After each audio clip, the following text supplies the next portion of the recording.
Bueno, bienvenidos una vez más a nuestro programa Diálogos del Centro, un espacio que venimos desarrollando todos los jueves a las 6 de la tarde, en vivo y en directo. Hoy tenemos como invitado a Emilio Useche, quien es coordinador nacional adjunto de UPP 89 y quien viene desarrollando desde hace unos meses una propuesta en la cual vamos a estar debatiendo en este programa sobre una hoja de ruta para el voto de los compañeros que han salido del país por, bueno, razones de la situación económica y otros elementos políticos que han generado la migración de muchos venezolanos. Así que bueno, un placer tenerte, Emilio, en este espacio. Serán 40 minutos de diálogos interesantes para usted y para nosotros.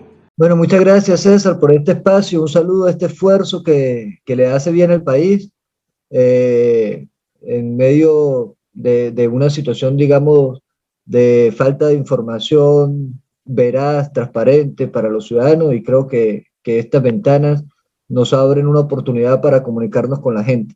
Gracias a conversar los temas que... Bueno, Emilio, empezando con nuestro programa de hoy, nos gustaría saber en torno a cuál es el análisis actual político que UPP y Emilio Useche tienen referente al tema venezolano. Bueno, sabiendo que lo conmocionado, lo convulsionado y todos los escenarios que estamos viendo los venezolanos hoy en día nos ponen una diatriba de duda, de incertidumbre en el tema del qué hacer político y también en quién creer en el tema político. Así que bueno, ¿cuál es el análisis que tiene UPP 89 de la actualidad? Bueno, la Unidad Política Popular 89 ha dejado primero ha evidenciado y ha reconocido que el reducido mundo político venezolano o la clase política venezolana está distanciada del padecimiento, o por lo menos del espíritu de la mayoría social del pueblo venezolano, de la mayoría social venezolana. Y bueno, eso lo evidencian los estudios de opinión, pues los partidos políticos llegan a tener el 0,6% de credibilidad. O sea, los liderazgos que han hegemonizado la esfera pública, pues bueno, tienen un gran descontento, llegan a del rechazo de la población, pero además más del 50 o 60% dicen que no se encuentran identificados con ninguna opción política en el país. Esto, más que alegrarnos, nos preocupa porque lo que se evidencia es que el ciudadano del usufructo de expectativas, decepcionado de promesas incumplidas y de planes fracasados, pues bueno, se ha refugiado o se ha atrincherado en su esfera privada y se ha salido de los asuntos públicos, de la esfera pública.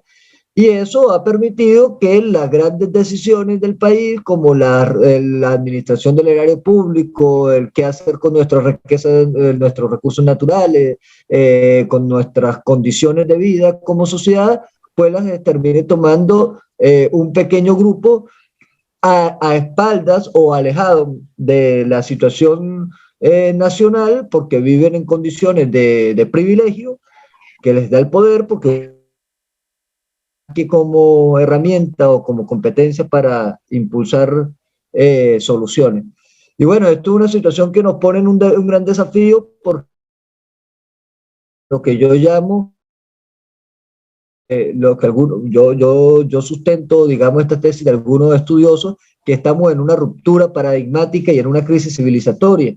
Y eso lo evidenciamos lo evidenciamos en la crisis energética que hay a nivel global, lo evidenciamos en la crisis alimentaria que se aproxima, en mundial, luego de la pandemia, propia del contexto del siglo XXI, a lo cual los discursos, planteamientos y programas que se impulsan en el contexto venezolano están sustentados o están posicionados sobre conceptos y paradigmas del siglo XX, que no alcanzan a dar respuesta a la compleja situación y los desafíos que nos plantea en esta nueva época.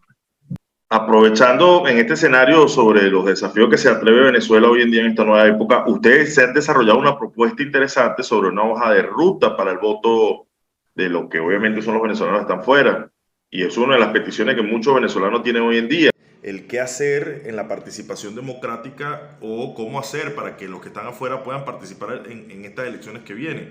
¿Qué ha avanzado PP89 en esto? ¿Cuáles han sido los alcances que han tenido a través de la participación? Sé que directamente han ido al CNE y otras instancias. Bueno, ¿cuál ha sido el escenario? Y para que la gente pueda saber también cómo poder involucrarse y poder apoyar esta iniciativa que creo que es importante por las más de 4 o 5 millones de venezolanos que están afuera. Bueno, fíjate, importante la pregunta, César. Bueno,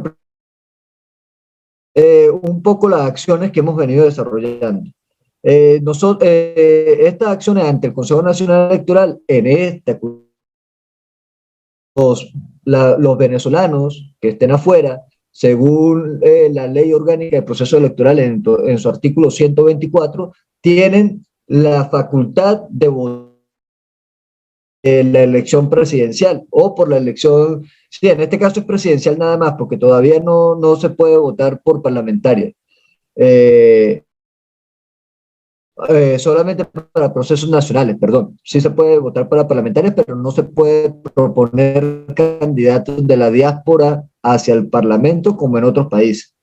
Entonces quiero contextualizar un poco esto. Nosotros enmarcamos esta acción dentro de algo que hemos llamado la política migratoria con enfoque en los derechos humanos.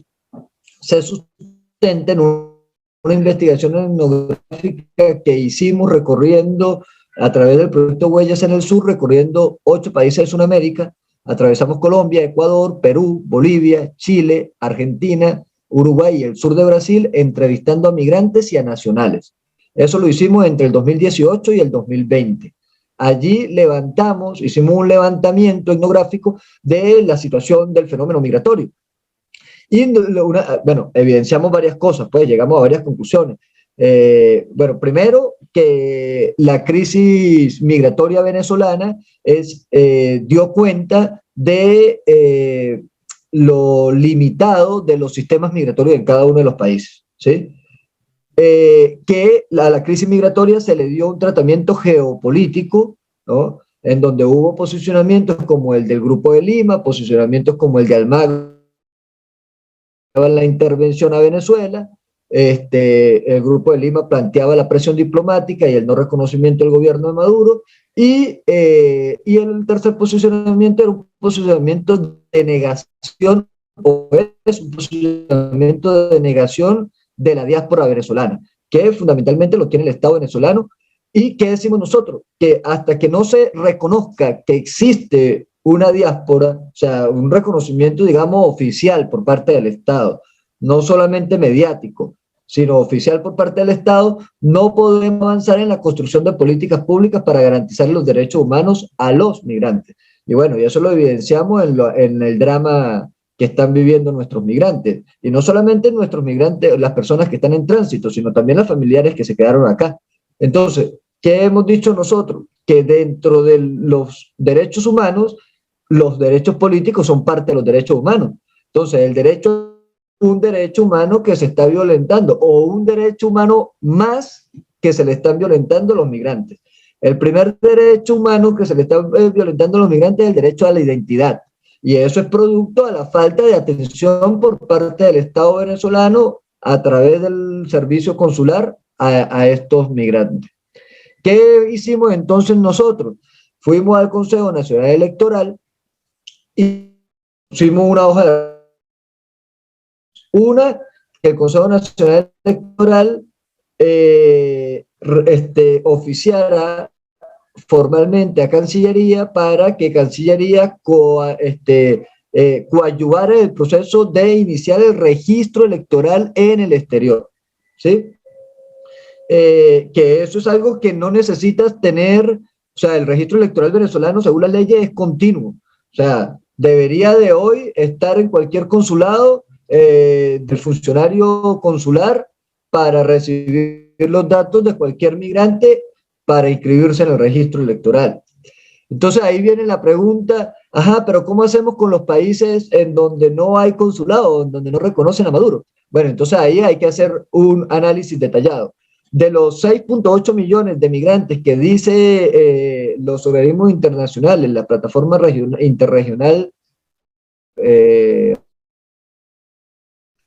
el 85% están en Sudamérica, pero los dos países de mayor acogida son Colombia y Perú, en donde en uno hay 2.5 y en otro 1.3, eso es más o menos 4.7, ¿no? Es decir, más de la mitad de los migrantes. ¿Qué significa esto? Bueno, en Colombia estamos reaperturando, quiere decir reactivando el trabajo consular y si hay voluntad política, debería haber voluntad política de cumplir la Constitución y las leyes del Estado venezolano e iniciar el proceso de registro electoral. Pero en Perú, por ejemplo, desde hace aproximadamente, yo creo que más de un año ya tenemos relaciones y ya tenemos consulados abiertos. O sea, ¿por qué en Perú no hemos avanzado? Y ahí hay que hacer dos precisiones. Una, en el exterior 8.000 electores nada más inscritos, ¿no? De los 6.8 millones que se estiman allá afuera, hay un potencial de 4 a 4.5 millones de electores o potenciales electores. ¿Qué quiere decir esto? Que tenemos de los 4 millones o potenciales, de los potenciales 4 millones de electores que están afuera, solamente tenemos inscritos 108.000.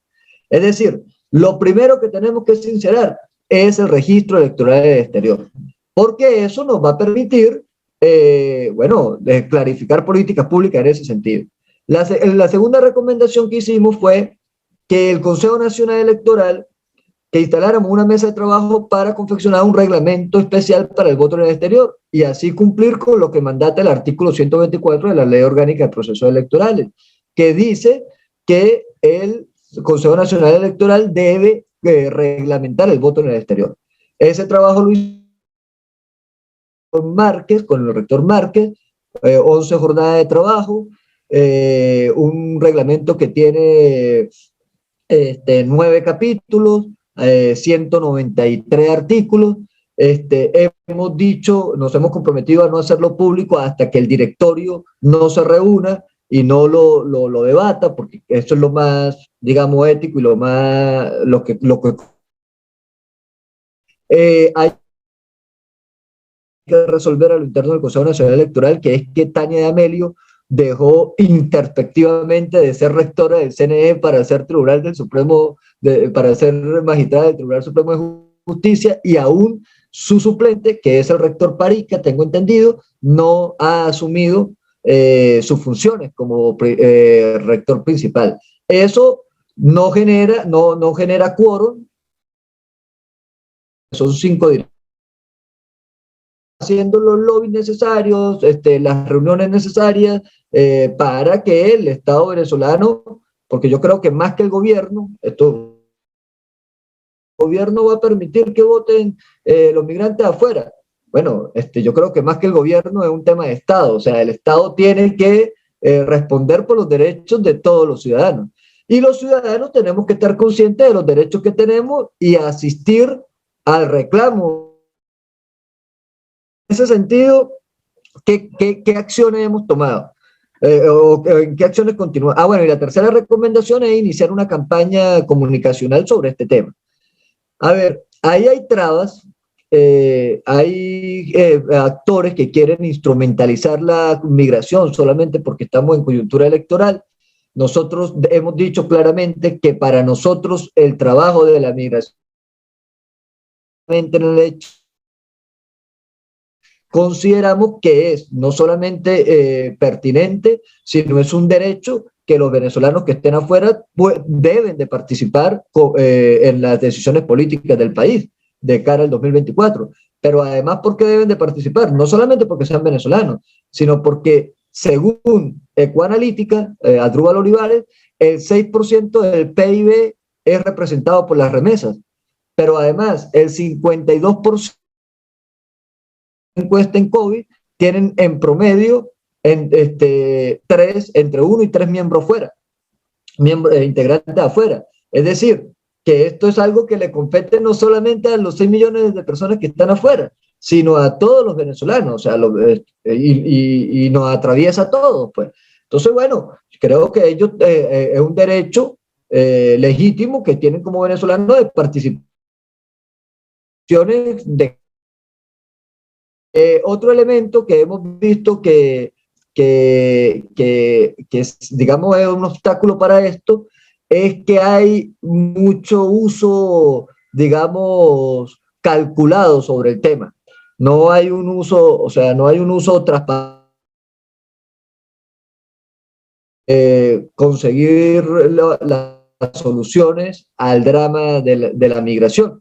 Entonces, ¿qué hemos dicho nosotros? Bueno, mira, tenemos que empezar la migración y los familiares de los migrantes que estamos acá a poner el tema en la opinión pública. Y nos hemos planteado instalar en cada uno de los estados oficinas de atención integral a la familia de los migrantes. ¿Con qué intención? Con hacer acompañamiento psicosocial. Para eso necesitamos del apoyo de todos, César. O sea, todos, porque al final seguramente tú tienes también familiares afuera, como la mayoría de los venezolanos permanentemente, porque al final la familia aquí en Venezuela están dependiendo de las remesas. O sea, o por lo menos de los medicamentos que envían, de cualquier cosa, ¿no? Entonces, vamos a aprovechar esa conexión que hay diaria entre el migrante y sus familiares y vamos a acompañar ese proceso para ver cómo podemos ayudar.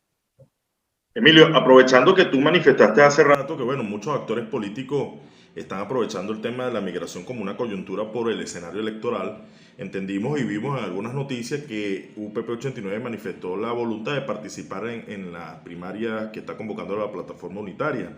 ¿Existe actualmente en la plataforma unitaria, o particularmente en UPP 89, disculpa, algún tipo de propuesta hacia la plataforma unitaria para legitimar el planteamiento de la participación en esa primaria? Porque bueno, hay partidos, por ejemplo, dentro de la Alianza Democrática que se niegan a encontrarse y participar en ese espacio, bueno, porque sienten que es excluyente, porque durante muchos años esos compañeros marcaron una hoja de ruta sobre la abstención. Hay muchas de los que están dentro de la plataforma unitaria que fueron responsables y corresponsables con el desfalco de monómero, de sitio y otras instituciones o del Estado que obviamente manejaron a través de lo que fue el gobierno ficticio.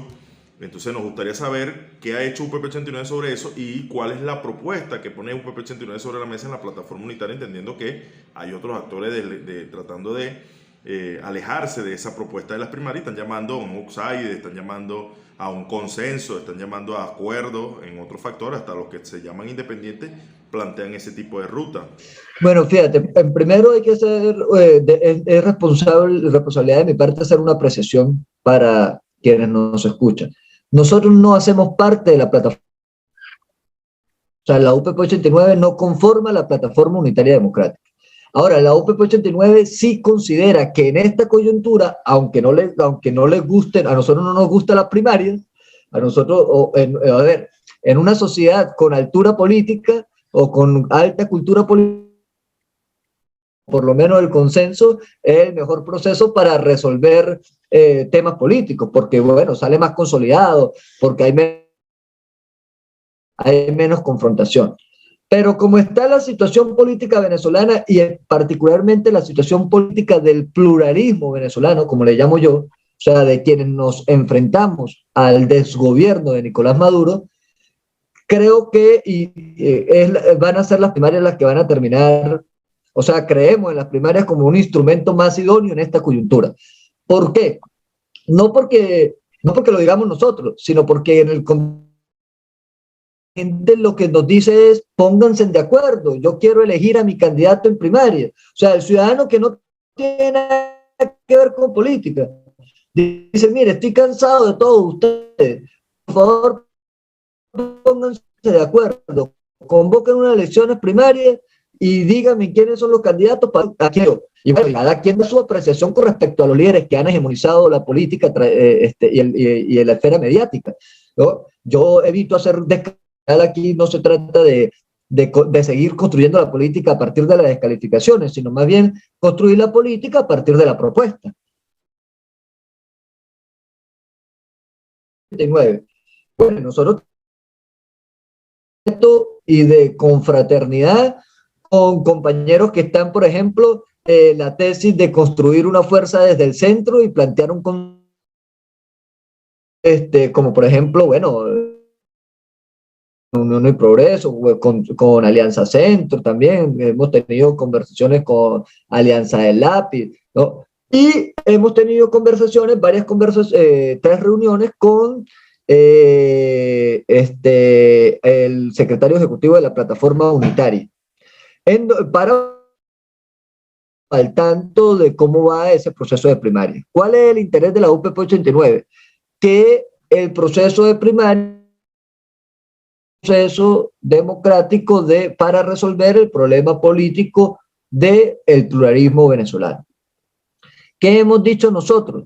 Que estábamos dispuestos a participar de ese proceso de con nuestras propuestas, con nuestras banderas, con nuestras tesis que son conocidas, que son públicas, la consulta país, el proceso de reconstrucción nacional, el programa de gobierno para gestionar la crisis 2025-2031, que esa consulta país, que esas primarias sean enmarcadas más que en un hecho meramente de elegir, en un proceso de consulta país de pedagogía política que se incorpore a todas las fuerzas vivas de la sociedad para tomar en cuenta su opinión, y no solamente su opinión, sino también su posición, pues. Y bueno, ahora, ¿cómo lo vemos? Porque una cosa es lo ideal que queremos construir y otra cosa son las realidades. Bueno, hay y organizaciones políticas que tienen sus propios dilemas, que nosotros respetamos y que no nos entrometemos, pero que consideramos que problemas en resolver, o sea, han incidido para dificultar nuestro tránsito a resolver el tema unitario, pues. Entonces, bueno, no sé, por ejemplo, la división de partido afecta a la democracia, afecta a la democracia y afecta el poder construir consensos.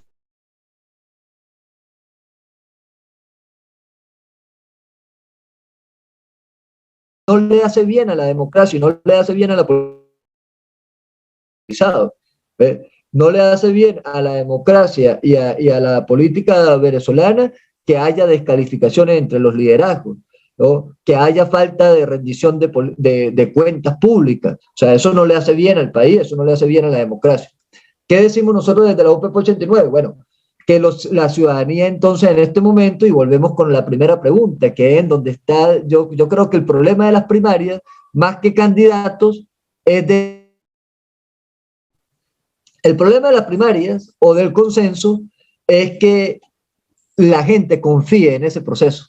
¿Sí me explico? O sea, a ver, de nada sirve tener un candidato electo en primarias con el 5% de la participación electoral. Eso no da legitimidad, eso no significa una construcción política, eso nos pone a ir a un debate contra el bloque hegemónico en el poder autoritario sin acompañamiento. Lo que nosotros tenemos es que ver, o sea, el desafío que tenemos, el pluralismo, el desafío que tenemos es recobrar la confianza. Y entonces creemos que las primarias, para que tengan sentido, debe tener una participación y deben de ser amplias, inclusivas, democráticas, con reglas claras del juego, en donde los ciudadanos sientan confianza en ese proceso y sientan que su decisión va a ser tomada en cuenta y respetada. Aprovechando también este escenario, que no puedo perder la oportunidad de tenerte aquí, entendiendo que ustedes están queriendo participar en las primarias o convocando un tema en la construcción de un acuerdo para lograr realmente un candidato unitario. UPP 89 tiene actualmente un candidato y una propuesta de gobierno para una presidencial. ¿Quién es? ¿Qué aspira UPP 89? ¿Y cuál es la propuesta de país que tiene UPP 89 ahorita para presentarle a los venezolanos?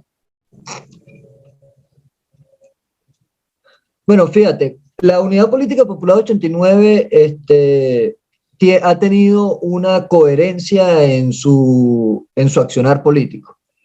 Para nosotros no es un dilema el participar o no participar en procesos electorales.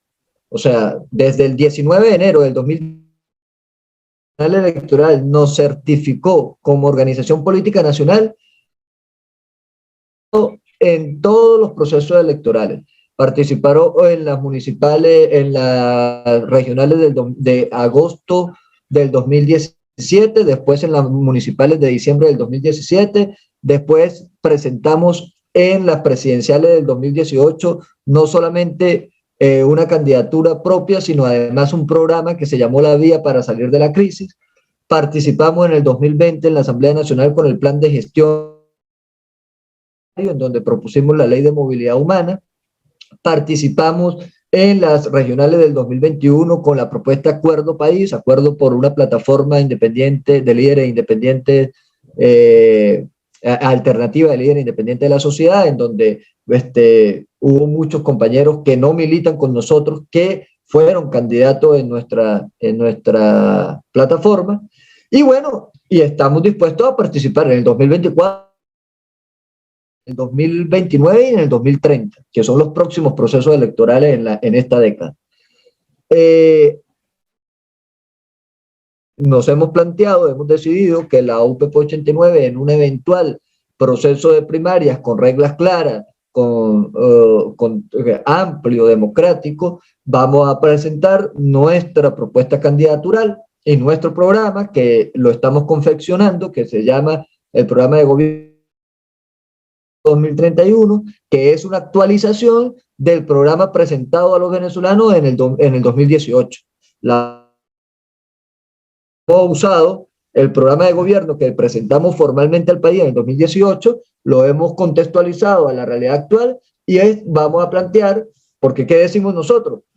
Que es mentira que la crisis se vaya a terminar en el corto plazo. Es más, yo me atrevería a decir que la constante en la humanidad en el siglo XXI. O sea, me atrevería a plantearlo así porque estamos, como te decía al principio, en una ruptura paradigmática. Incluso profundizado por la inteligencia artificial y todo lo que significa el planteamiento de la posmodernidad, ¿no?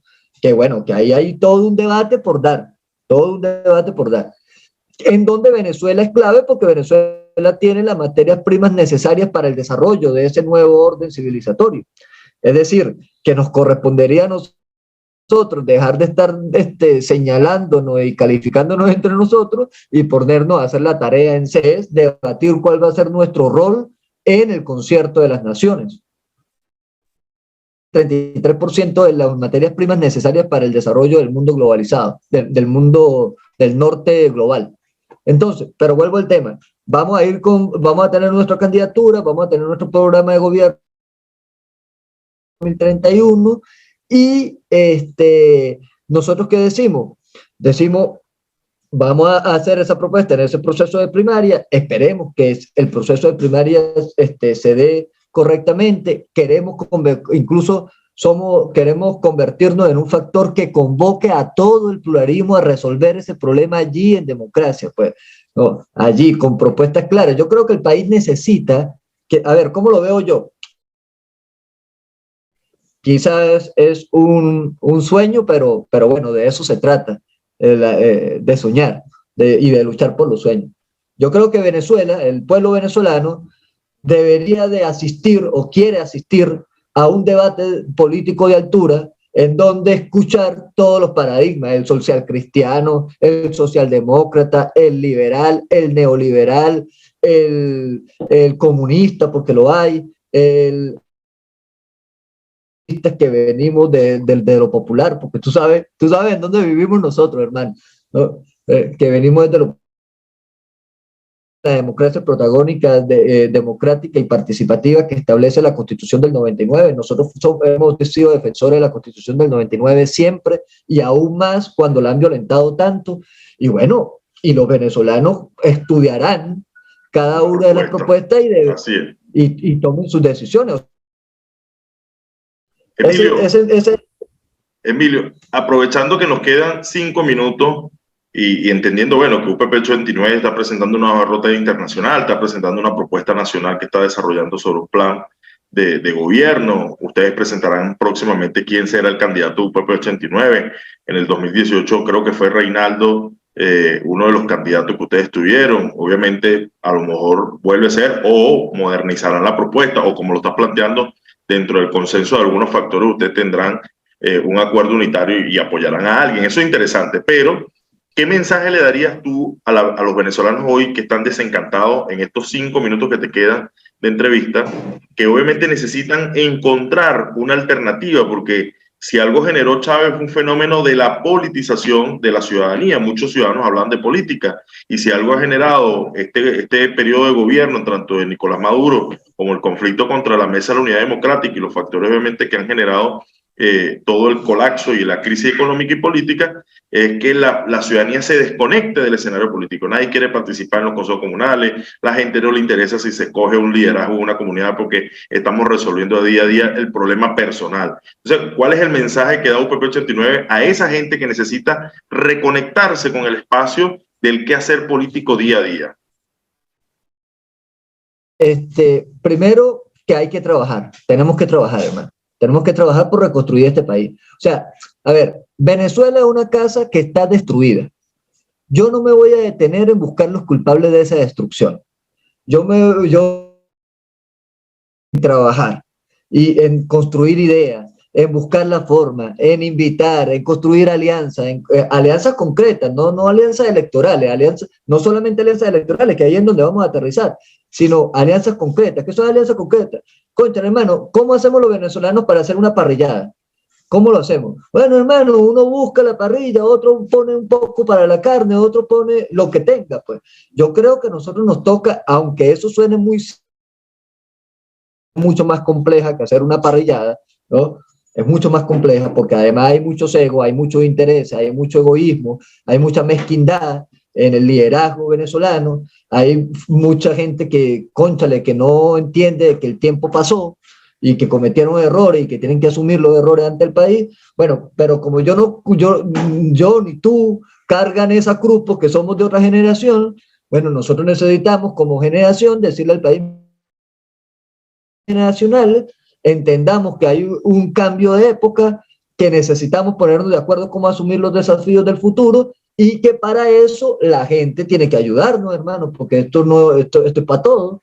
Entonces, bueno, convocar a ese trabajo de construcción, más que la construcción de unidad, hermano, es la construcción de propuestas. Ojo, sin perder el norte de la construcción unitaria. Pero lo que hay es que no hay propuesta. Entonces, evidentemente, la gente no va a ir para ningún lado donde no haya propuestas, compa. Bueno, Emilio, sí me gustaría, para terminar ya, bueno, despedirnos y darte gracias por habernos acompañado en este programa. Y que, bueno, esperamos pronto volvernos a encontrar, no solo por aquí, sino en lo personal, para avanzar y profundizar estos temas que obviamente hoy hemos desarrollado. Así que, bueno, gracias, Emilio, por estos 40 minutos de tu interesante participación. Y bueno, agradecemos una vez más a quienes estuvieron conectados, quienes nos acompañaron desde cada uno de los rincones de este país y a cada uno de los compañeros que estén interesados en articular con Emilio. Bueno, ya sabemos cómo podemos hacerlo, Emilio. Si quieres dejar algún contacto, alguna información para que los compañeros que sigan te puedan articular y contactar. Bueno, en Instagram UPP89 y mi cuenta Emilio Useche. Ahí estamos haciendo un trabajo de verdad para perfeccionar y mejorar. Y bueno, hermano, mi número de teléfono es 0424-147-5379, a la orden para unir esfuerzos, hermano. A la orden para unir esfuerzos y reconstruir este país, que al final no podemos seguir nosotros en el dilema de que si nos enchufamos nos vamos a tratar de ponernos de acuerdo y reconstruir nuestra casa, hermano. Así es. Así, bueno, gracias, Emilio. Feliz noche y bueno, que pasen una feliz tarde todos. Gracias por habernos acompañado en Diálogos del Centro. Hasta una próxima oportunidad.